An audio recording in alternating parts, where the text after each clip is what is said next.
সময়টা ছিল ২০০৬ সালের ১৩ই জানুয়ারি। আর্জেন্টিনার একটা বিখ্যাত ব্যাংক থেকে মাত্র কয়েকজন ডাকাত মিলে সমস্ত টাকা পয়সা আর সোনাগহনা নিয়ে লাপাত্তা হয়ে যায়। আর সেটা আর্জেন্টিনার ইতিহাসে আজ পর্যন্ত সবচেয়ে বড় চুরির ঘটনা। একেবারে দিনে দুপুরে সমস্ত পুলিশদেরকে বুড়ো আঙুল দেখিয়ে তারা এই ডাকাতিটা করে। তবে সব থেকে আশ্চর্যের বিষয় হলো, ডাকাতি করবার সময় তারা কোনো মানুষের বিন্দুমাত্র ক্ষতিও করে না। মানুষের ব্রেনে যে কতটা বুদ্ধি ধরে সেটা এই কয়েকটা চোর দেখিয়ে দিয়েছে। তারা এতটাই নিখুঁত আর মাস্টার মাইন্ড প্ল্যান করেছিল যে সেই কাহিনী থেকে ইন্সপায়ার্ড হয়ে ২০২০ সালে নির্মিত হয় হেস্ট অফ দ্য সেঞ্চুরি মুভিটি, যার বাংলা অর্থ দ্বারাই শতাব্দীর সেরা চুরি। সত্য ঘটনার উপর নির্মিত এই মুভিটা যে আপনার দেখা সেরা মুভিগুলোর মধ্যে অন্যতম একটা হতে চলেছে সেটা নিঃসন্দেহে বলা। এই যে লোকটাকে দেখতে পাচ্ছেন তার নাম ফার্নান্ডো। ফার্নান্ডোর সাথে একটু পরিচয় করিয়ে দেই। একজন মহান চরিত্রের মানুষ সে, আর সেই সাথে আজকের গল্পের একটা লিডিং ক্যারেক্টার। কেন তাকে মহান চরিত্রের মানুষ বলা হয়েছে সেটা আপনি কিছুক্ষণের মধ্যেই বুঝে যাবেন। একাধারে সে একজন ট্যালেন্টেড আর্টিস্ট, গাছপালার প্রতিও তার ভীষণ রকমের ভালোবাসা রয়েছে। আবার অন্যদিকে সে একজন মার্শাল আর্টের টিচার, অর্থাৎ ক্যারাতে কুংফু শেখায় আর কি। তবে এইসব কিছু ছাড়িয়ে সব থেকে বড় সত্যটা হলো, এই মহান ব্যক্তিটা একজন খাঁটি চোর। চুরি করাই তার স্বভাব। তার জীবনের সবকিছু বেশ ভালোভাবেই চলছিল, কিন্তু তবুও তার জীবনে কোথাও যেন একটা অপূর্ণতা ছিল। কারণ সে সবসময় এমন কিছু করতে চাইতো যেটা আগে থেকে কেউ কখনোই করেনি, এমনকি কারোর মাথাতেও কখনো আসেনি। তো যাই হোক, এই মহামানব একদিন বৃষ্টির মধ্যে রাস্তা দিয়ে হাঁটছিল। একাকিত্ব দূর করতে সে একটা সিগারেট জ্বালায়, কিন্তু একটু পরেই একটা গাড়ি সেখান থেকে যাওয়ার কারণে রাস্তায় জমে থাকা পানি তার গায়ে এসে পড়ে, আর এতে তার হাতে থাকা সিগারেটটা নিভে যায়। কিঞ্চিত বিরক্ত হয়ে সে ওই নিভে যাওয়া সিগারেটটি নিচে ফেলে দেয়। তখন সে লক্ষ্য করে যে সিগারেটটা পানিতে ভাসতে ভাসতে একদিকে যাচ্ছে। কৌতূহলবশত সে ওই সিগারেটটার পেছনে পেছনে যেতে থাকে, মানে বাচ্চারা যেমনটা করে আর কি। কিছু দূর যাওয়ার পর সিগারেটটি একটি ম্যানহোলের ঢাকনা ছিদ্র দিয়ে ভেতরে পড়ে যায়। আর এই ম্যানহোলগুলো মূলত রাস্তার ভেতর দিয়ে বড় বড় সুড়ঙ্গ তৈরি করে বানানো হয়, যাতে শহরের সব ময়লা আবর্জনা মিশ্রিত পানি এটার ভেতর দিয়ে যেতে পারে। যাই হোক, ম্যানহোলের ঢাকনার উপর থেকে চোখ সরিয়ে সে উপরের দিকে তাকায় এবং সে দেখে সামনেই ব্যাংক অফ রিও নামের আর্জেন্টিনার বিখ্যাত একটি ব্যাংকের শাখা আছে। এবার সে ম্যানহোলের বাকি ঢাকনাগুলো খুঁজতে থাকে এবং সেখানে গিয়ে পৌঁছায় যেখানে ম্যানহোলের সুড়ঙ্গটা শেষ হয়েছে। তখন ওই এরিয়ার সব পানি সুড়ঙ্গ দিয়ে বাইরে আসছিল। এবার সে ওই সুড়ঙ্গের কিনারে বসে পড়ে, আর সেখানে বসে সে আর্জেন্টিনার ইতিহাসের সবচেয়ে বড় ব্যাংক ডাকাতির প্ল্যানটা করে ফেলে। পরদিন সে তার এল নামের একটা বন্ধুর কাছে গিয়ে সম্পূর্ণ চুরির প্ল্যানটা জানায়। এল পেশায় একজন সিভিল ইঞ্জিনিয়ার, আর সে মেশিন তৈরিতে অনেক এক্সপার্ট। সবকিছু শুনে এল বলে, তুমি যে প্ল্যানটা করেছো এটা নিঃসন্দেহে অনেক ভালো প্ল্যান, কিন্তু এর জন্য যেসব যন্ত্রপাতি দরকার তা আমার কাছে নেই, আর এগুলোর জন্য অনেক টাকা দরকার। তাই প্রথমে তুমি এমন কাউকে খোঁজো যে তোমার এই সব কিছুর পেছনে বিনিয়োগ করবে, অর্থাৎ টাকা দেবে। তখন এল ফার্নান্ডোকে ডক নামের একটা লোকের সাথে দেখা করতে বলে। লোকটির সঙ্গে দেখা হওয়ার পর লোকটি জানায় তার কাছেও টাকা নেই, কিন্তু সে একটা ব্যবস্থা করে দিতে পারবে। এরপর লোকটি ফার্নান্ডোকে মারিও নামের একটি লোকের কাছে যেতে বলে, যে হয়তো তাদেরকে টাকা দিয়ে সাহায্য করতে পারবে। এরপরে সিনে আমরা মারিওকে দেখতে পাই, যে কিনা একটা ট্রাভেল এজেন্সিতে ট্যুরের জন্য $২০০০ নিয়ে এসেছে। এই মারিও দেখতে মিষ্টি স্বভাবের হলেও সে আসলে একটা পাকা চোর, সেই সাথে ঠকবাজও। সে ওই ট্রাভেল এজেন্সির রিসিপশনে থাকা মেয়েটিকে বলে, আপনার ফি তো $২০০০, তাই না? তখন মেয়েটি বলে, আরে না, আমার ফি মাত্র $২০০। তখন মারিও বলে, আমি তো শুনেছিলাম আপনার ফি $২০০০, তাই আমি সাথে করে এতগুলো টাকা নিয়ে এসেছি। আপনি দয়া করে এই টাকাগুলো রেখে দিন, কারণ আমি বাসা থেকে একবারে বের হয়ে এসেছি, আর এতগুলো টাকা সাথে নিয়ে ঘোরাটাও নিরাপদ নয়। আমি না হয় কাল পরশু এসে টাকাগুলো আপনার কাছ থেকে নিয়ে যাব। এইসব শুনে মেয়েটি রাজি হয়ে যায় এবং টাকাগুলো নিজের কাছে রেখে দেয়। ওই দিন রাতের বেলায় মারিও সেই ট্রাভেল এজেন্সির অফিসের জানালা ভেঙে ভিতরে ঢুকে পড়ে। সে মূলত জানতো ওই মেয়েটা তার টাকা ভর্তি খাম একটা সেফটি লকারের মধ্যে রেখে দিবে, অর্থাৎ যেখানে তারা তাদের বাকি টাকা পয়সা রাখে আর কি। মারিও বুদ্ধি করে ওই খামের ভেতরে একটা সেন্সর বসিয়ে দিয়েছিল, যাতে সে সেফটি লকারের লোকেশনটা জানতে পারে। তো যাই হোক, প্ল্যান মোতাবেক সে ওই সেফটি লকারের লোকেশনটা খুঁজে পায় এবং সেখান থেকে সবগুলো টাকা পয়সা নিয়ে আরামসে পালিয়ে আসে। মারিওর কিন্তু একটা মেয়ে আছে, আর তার নাম হচ্ছে লুসিয়া, আর সে একটা সেলুনে কাজ করে। মারিও তার মেয়েকে প্রচন্ড ভালোবাসে এবং মাঝে মাঝে তার সাথে দেখা করতে যায়। তবে মারিও তার মেয়েকে কখনোই বলেনি যে সে আসলে কি কাজ করে, আর এজন্যই লুসিয়া তার উপরে বেশ রেগে আছে। তো সে যখনই লুসিয়ার সাথে দেখা করতে আসে তখনই লুসিয়ার জন্য কিছু টাকা রেখে চলে যায়। এর পরদিন সকালে মারিওর সাথে দেখা করতে আসে ফার্নান্ডো। সে মারিওকে বলে, শুনেছি তুমি ছোটখাটো চুরি করো, তবে কতদিন আর এমন ভাবে চলবে বলো? চলো বড় কিছু করি, যাতে করে আমাদের আর টাকা নিয়ে ভাবতে না হয়। তখন মারিও বলে, দেখো, চুরি করাটাও একটা আর্ট, তাই আমাকে চোর না বলে একজন প্রফেশনাল আর্টিস্ট বলতে পারো। কি একটা অবস্থা! কানা ছেলের নাম কিনা পদ্মলোচন। এরপর ফার্নান্ডো তাকে নিয়ে ব্যাংক অফ রিওর উদ্দেশ্যে যেতে থাকে। যাওয়ার সময় সে মারিওকে বলে, ওই ব্যাংকের মধ্যে অসংখ্য ছোট ছোট লকার রয়েছে এবং আমরা মূলত ওই লকারগুলোর ভেতর থেকেই টাকা চুরি করব। এরপর তারা দুজনে মিলে ব্যাংকের সামনে সেই ম্যানহোলের ঢাকনার কাছে যায়, যেটার সামনে কিনা আগের দিন ফার্নান্ডো দাঁড়িয়েছিল। ফার্নান্ডো পকেট থেকে একটা ফিতা বের করে মাপামাপির কাজ সেরে নেয়। এরপর সে মারিওকে নিয়ে ওই সুড়ঙ্গের মধ্যে নেমে পড়ে। কিছু দূর যাওয়ার পরে তারা সেই ফিতাটিকে দেখতে পায়। তখন সে মারিওকে জানায়, আমরা এখন ব্যাংক অফ রিওর একদম ঠিক নিচে দাঁড়িয়ে আছে। তো যাই হোক, পরদিন মারিও মারিও, ফার্নান্ডো আর ডগ বসে একটা মিটিং করে এবং সিদ্ধান্ত নেয় তারা সেই নালার মধ্যে সুড়ঙ্গ করে সেই ব্যাংকের ভল্টে পৌঁছে যাবে। কিন্তু তারা সেই নালা থেকে ব্যাংকের দূরত্ব জানতো না, কিন্তু সবার সামনে তো আর মাপ নেওয়া যায় না। তাই ডগ একটি সাইকেল নিয়ে সেই ম্যানহোল থেকে ব্যাংক পর্যন্ত যায় এবং সাইকেলের টায়ারে দাগ দিয়ে রাখে। টায়ার কতবার ঘুরেছে সে সেটা কাউন্ট করে দূরত্ব বের করে ফেলে। এর পরদিন ফার্নান্ডো আর তার বন্ধু লি ব্যাংকে যায়, কারণ ডাকাতি করতে গেলে ব্যাংকের কোথায় কোন জিনিস আছে সেগুলো জানা খুবই দরকার, কারণ এটা না করলে হয়তো তাদের প্ল্যান ফেল হতে পারে। এরপর লি অ্যাকাউন্ট খোলার বাহানায় রিসিপশনে কথা বলতে থাকে আর ফার্নান্ডো তার কাছে থাকা ক্যামেরা দিয়ে ব্যাংকের সব জায়গায় ছবি তুলতে থাকে। ঠিক তখনই সিকিউরিটি গার্ডের একজন ফার্নান্ডোকে ছবি তুলতে দেখে ফেলে আর তৎক্ষণাৎ সে পুলিশকে খবর দিয়ে দেয়। পুলিশের ভ্যান দেখে ফার্নান্ডো বুঝে যায় কিছু একটা গড়বড় হয়েছে, তাই সে উঠে সেখান থেকে চলে যেতে চায়। কিন্তু ঠিক তখনই সিকিউরিটি গার্ড এসে তার কাঁধে হাত রাখে আর বলে, এক্সকিউজ মি স্যার, আপনাকে আমাদের সঙ্গে যেতে হবে। তখন পুলিশ এবং সিকিউরিটি গার্ড মিলে তাকে ব্যাংকের একদম নিচের দিকে একটা সিকিউরিটি রুমে নিয়ে যায়। আর মূলত এটা তাদের প্ল্যানের একটা অংশই ছিল, কারণ সে এমনিতে ওই রুমে যেতে পারতো না, কারণ এই রুমটা ব্যাংকের ভেতরের মানুষদের ইউজ করার জন্য। তো এরপর পুলিশেরা তার ক্যামেরাটা চেক করতে থাকে, কিন্তু তারা সেখানে কোনো ধরনের ছবি খুঁজে পায় না, কারণ ফার্নান্ডো আগে থেকে এই ক্যামেরার মেমোরি খুলে নিজের কাছে রেখে দিয়েছে। তাই কোনো কিছু খুঁজে না পেয়ে পুলিশ তাকে ছেড়ে দেয়। এখন যেহেতু তাদের কাছে পুরো ব্যাংকের সব লোকেশনের ছবি আছে, তাই তাদের কাজ করতে আরো বেশি সুবিধা হবে। তারপর ফার্নান্ডো একটি কাগজে সেই সুড়ঙ্গের একটি ম্যাপ তৈরি করে আর জ্যামিতিক হিসাব করে সেখানে কতটুকু সুড়ঙ্গ করতে হবে এবং কোন অ্যাঙ্গেলে করতে হবে সেটি বের করে ফেলে। এতে বোঝা যায় যে সে তার কাজ কতটা পারফেক্টলি করছিল। তখন ফার্নান্ডো মারিওকে জানায়, আমরা ব্যাংক থেকে যে টাকা ডাকাতি করব সেই টাকা ইন্স্যুরেন্স করানো আছে, তাই টাকা চুরির পর সাধারণ মানুষের কোনো ক্ষতি হবে না, যা ক্ষতি হবে সবই ইন্স্যুরেন্স কোম্পানির, কারণ টাকা চুরির পর ইন্স্যুরেন্স কোম্পানিগুলো কাস্টমারদের টাকার ক্ষতিপূরণ দিয়ে দেবে। যাক, এরা কিন্তু চোর হলেও ইমানদার আছে। তো যাই হোক, তারপর সেখানে ফার্নান্ডো সেই বন্ধু লি সুড়ঙ্গ বানানো সব যন্ত্রপাতি নিয়ে হাজির হয় আর এই সব যন্ত্রপাতি কেনার টাকা সব ইনভেস্ট করেছিল মারিও। তাই সে অনেক চিন্তায় থাকে যে তার টাকাগুলো সব পানিতে যাবে না তো, কারণ ফার্নান্ডো ব্যাংকের ভিতরে যাওয়ার প্ল্যান তো করেছিল ঠিকই, কিন্তু ব্যাংকের ভিতরে যে সেফটি লকার ছিল সেটা খোলার কোনো প্ল্যানিং এখনো সে করতে পারেনি। তারপর তারা সবাই মিলে সেই নালাতে সুড়ঙ্গ খুঁড়তে থাকে। তারা একটি লেজারের সাহায্যে সুড়ঙ্গের অ্যাঙ্গেল ঠিক করে রেখেছিল আর সেই মতেই সুড়ঙ্গটি খুঁড়ছিল।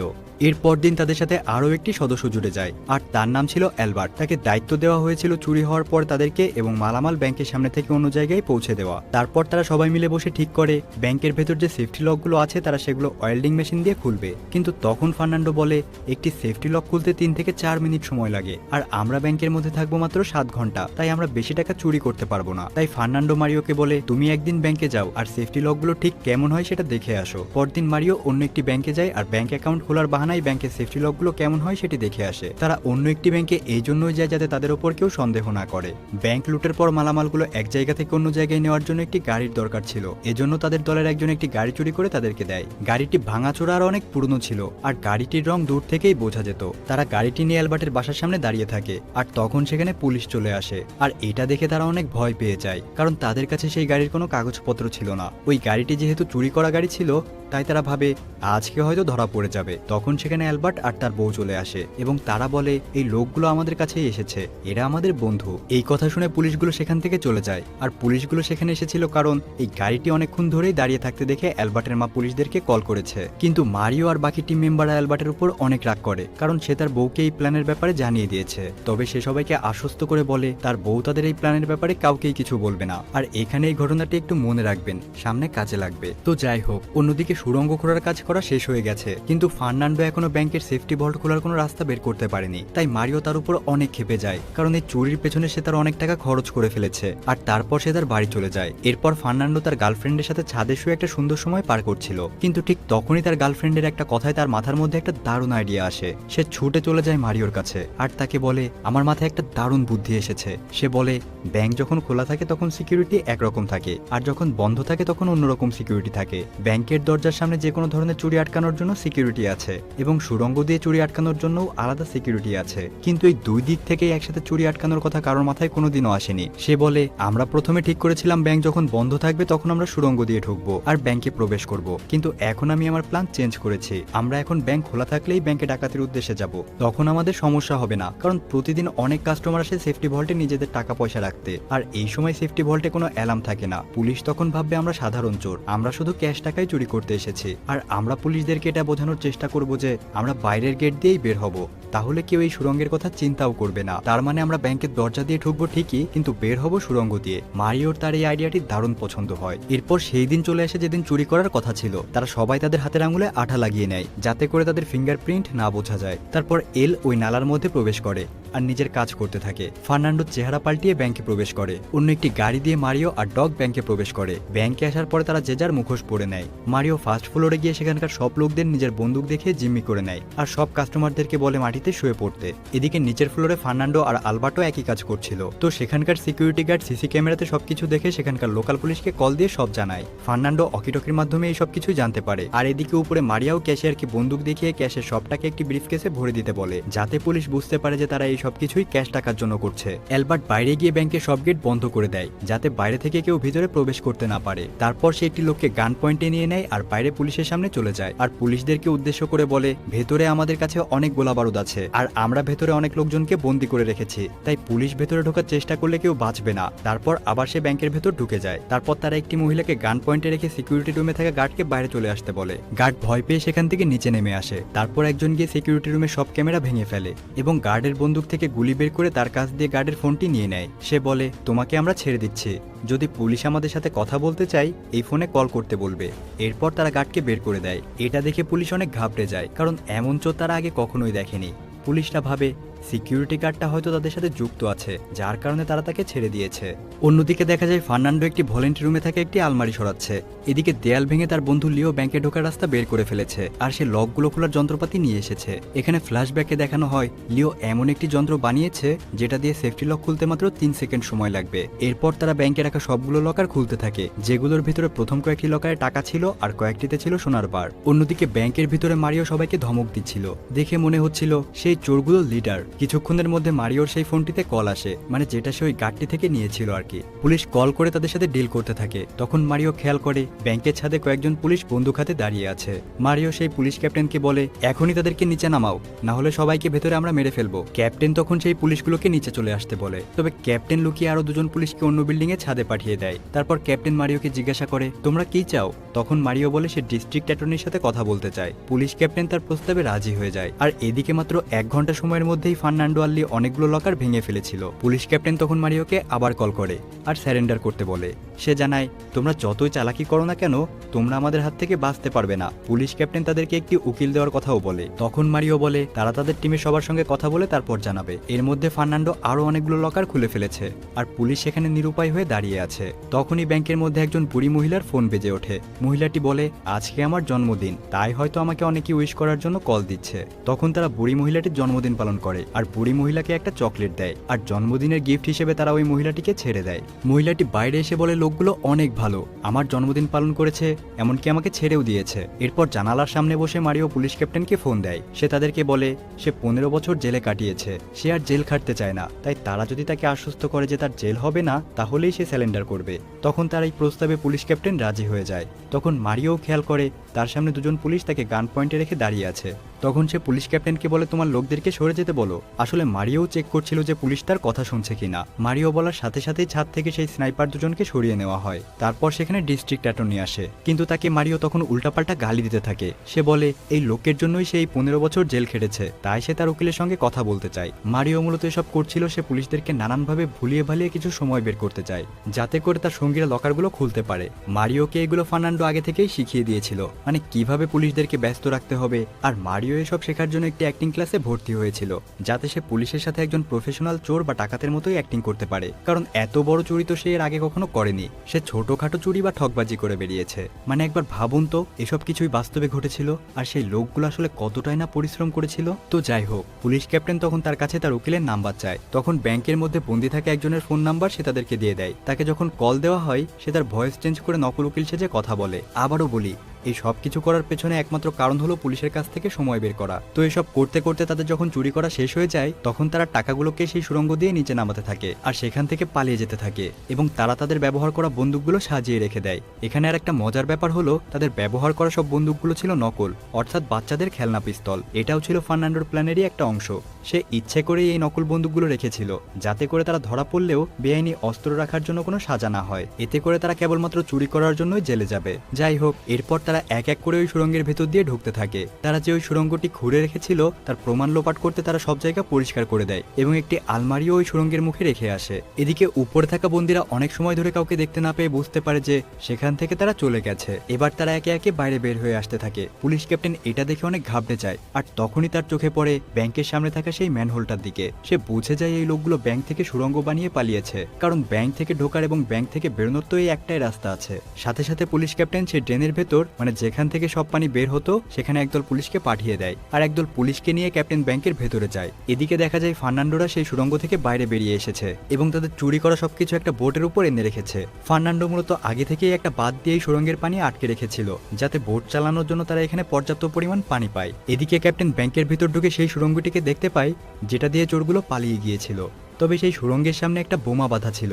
এরই মধ্যে ক্যাপ্টেন জানতে পারে যে চোরগুলো তাদের সব বন্দুক এখানে এনে রেখে গেছে, আর বন্দুকগুলো সব নকল ছিল। তখন ক্যাপ্টেন বুঝতে পারে এই বোমাটিও নকল। এদিকে ততক্ষণে তারা সেই সুড়ঙ্গের কাছে চলে আসে, কিন্তু সেখানে কেউই ছিল না। ক্যাপ্টেন দেখে ওই সুড়ঙ্গে একটি বাঁধ বানানো আছে পানি আটকে রাখার জন্য। সে বুঝে যায় ওই চোরগুলো ড্রেনের বাইরে যায়নি, বরং তারা শহরের দিকে গেছে। আর এই শহরে হাজার হাজার ম্যানহোল রয়েছে। চোরগুলো ঠিক কোন ম্যানহোল দিয়ে বের হবে তা কেউই বলতে পারে না। তো ক্যাপ্টেন সারা শহরে সব ম্যানহোলগুলোর কাছে পুলিশের পাহারা বসায়। তো কিছুক্ষণের মধ্যে তারা একটি ম্যানহোলের কাছে চলে আসে, আর সেই ম্যানহোলের উপরে তাদের সেই ভাঙাচোরা গাড়িটি ছিল। ম্যানহোলের ঢাকনা খুলে সবাই একে একে গাড়ির ভিতর উঠে আসে, কিন্তু ঠিক তখনই পুলিশের দুইটি গাড়ি চলে আসে। তারা তখন ভয় পেয়ে যায় আর ভাবে এত কষ্ট করে তারা প্ল্যানিং করেছে, শেষ মুহূর্তে তাদের প্ল্যান ফেল হয়ে যাবে না তো। তবে পুলিশের গাড়িটি সেখান থেকে চলে যায়। এদিকে ব্যাংকের ভিতরে সবাই হতবাক হয়ে গিয়েছিল যে কতগুলো চোর তাদের নকল বন্দুক দেখিয়ে ব্যাংক ডাকাতি করে নিয়েছে। এরপর ফার্নান্ডোরা সবাই বাড়ি ফিরে আসে, আর দেখা যায় সব চুরি করা টাকা পয়সা তাদের সামনে রাখা আছে। এরপর তারা সবাই মিলে সেই ভিজে টাকাগুলো শুকাতে থাকে, আর নিজেদের মধ্যে তারা চুরির টাকা ভাগাভাগি করে নেয়। এরপর অনেক সময় কেটে যায়। তারা যে যার জীবনে অনেক খুশি ছিল, কারণ তাদের কাছে এখন অনেক টাকা। তাদের সারা জীবন আর কোনো কাজ না করলেও সুখে শান্তিতে কেটে যাবে। কিন্তু এখানে আমরা অ্যালবার্টকে দেখতে পাই যে সে একটু বেশি মাস্তি করছিল। সে প্রতিদিন নতুন নতুন মেয়ের সাথে ঘুরে বেড়াতো, আর একদিন তার ওয়াইফ তাকে একটি মেয়ের সাথে ঘনিষ্ঠ অবস্থায় দেখে ফেলে, আর তখনই ঘটে আসল বিপত্তি। অ্যালবার্টের স্ত্রী তাকে শাস্তি দেওয়ার জন্য পুলিশের কাছে গিয়ে তাদের ব্যাংক ডাকাতি করার কথা জানিয়ে দেয়। গল্পের মাঝখানে বলেছিলাম না অ্যালবার্টের স্ত্রীর কথা মনে রাখতে, এটাই ছিল তার কারণ। তারপর আর কি, পুলিশ অ্যালবার্টকে অ্যারেস্ট করে আর তার বাসা থেকে সব টাকা নিয়ে আসে। এরপর পুরো টিমের সবাই একে একে পুলিশের কাছে ধরা পড়ে যায়। এর পরের সিনে আমরা দেখতে পাই মারিওর সঙ্গে তার মেয়ে দেখা করতে এসেছে। সে তার মেয়েকে বলে সে আর এইসব কাজ কখনোই করবে না, কিন্তু সে অনেকবার এমন প্রমিস করেছে। তাই তার মেয়ে তাকে বিশ্বাস না করে সেখান থেকে চলে যায়। শেষের দৃশ্যে আমরা ফার্নান্ডোকে জেল থেকে বের হতে দেখি, আর বাইরে নতুন গাড়িতে করে মারিও তাকে নিতে এসেছে। তারা একজন আরেকজনের সাথে দেখা করে অনেক খুশি হয়ে যায়। মারিও বলে এখন সে রিটায়ার্ড হয়ে গেছে। তারপর তারা দুজন সেখান থেকে চলে যায়, আর গল্পটি এখানেই শেষ হয়ে যায়। এখন আপনারা ভাবছেন তারা তো ধরা পড়ে গেল, তাহলে চুরি করে কী লাভ হলো, আর তারা জেল থেকেই বা কিভাবে বের হলো এত তাড়াতাড়ি? আসলে ফার্নান্ডো চুরি করার পর ধরা পড়লে কি হবে সেই প্ল্যানও আগেই ভেবে রেখেছিল, যেটা আমাদেরকে মুভি শেষে দেখানো হয়। সেই সাথে আমাদেরকে ব্যাংক অফ রিওর আসল ফুটেজগুলোও দেখানো হয়। আমাদেরকে সেই গাড়িটিও দেখানো হয় যেটা দিয়ে তারা চুরি করেছিল, সেই সুড়ঙ্গ দেখানো হয় এবং সেই বোটটিও দেখানো হয় যেটা দিয়ে তারা পালিয়েছিল। ধরা পড়ার পর 5 জনেরই 5 থেকে 7 বছরের জেল হয়েছিল, কিন্তু তাদের সাজা কমিয়ে দেওয়া হয়েছিল, কারণ এটা প্রমাণ হয়ে গেছিল যে তাদের ব্যবহার করা সব অস্ত্র নকল ছিল। ডগ কোনোদিন ধরা পড়েনি, কারণ তার পরিচয় নকল ছিল। তখন জানা যায় কারোর 1 বছর 7 মাসের উপরে সাজা খাটতে হয়নি, কারণ তারা শুধু চুরিই করেছিল, কারোর খুন করেনি, কাউকে আঘাত করেনি, এমনকি আসল কোনো হাতিয়ারও রাখেনি। আর তাই শুধু চুরির সাজাই হয়েছিল। একমাত্র মারিওর 7 বছরের সাজা হয় তার আগের সব চুরির জন্য। সেখানে ফার্নান্ডোর একটি ইন্টারভিউর ফুটেজ দেখানো হয়। সে জানায় যে সে ব্যাংক থেকে বের হওয়ার জন্য 2টি রাস্তা ব্যবহার করেছিল। শুধু এটাই না, সে পুলিশের সামনে থেকে সেদিন হেঁটেই চলে গিয়েছিল, কিন্তু কেউ বুঝতেও পারেনি। এখন যেহেতু তাদের শাস্তি সম্পূর্ণ হয়ে গিয়েছে, তাই পুলিশও আর তাদেরকে কিছু বলতে পারবে না। এভাবেই হয়ে যায় একটা পারফেক্ট প্ল্যান। তাছাড়া যেহেতু প্রত্যেকটা সেফটি লকারের ইন্স্যুরেন্স করা ছিল, তাই ইন্স্যুরেন্স কোম্পানি প্রত্যেকটা কাস্টমারের টাকা নিজেদের দায়িত্বে ফেরত দিয়ে দেয়, অর্থাৎ এখানে সাধারণ মানুষের কোনো ক্ষতি হয় না। এদিকে ব্যাংকের লকারে কত টাকা আছে সেটা সঠিক হিসেব ব্যাংকের কাছেও থাকে না, তাই সবাই অনুমান করে তারা সবাই মিলে $25 মিলিয়ন চুরি করেছিল। কিন্তু পুলিশ তাদের কাছ থেকে মাত্র $2 মিলিয়ন খুঁজে পায়। তারা আসলে কত টাকা চুরি করেছিল এবং বাকি টাকা কোথায় আছে সেটা পুলিশ আজও বের করতে পারেনি। তো কেমন ছিল সত্য ঘটনার উপর নির্মিত আমাদের আজকের গল্পটি সেটা জানাতে একেবারেই ভুলবেন না কিন্তু। তো দেখা হচ্ছে পরবর্তী এক্সপ্লেনেশনে। ততক্ষণ পর্যন্ত ভালো থাকবেন। আল্লাহ হাফেজ।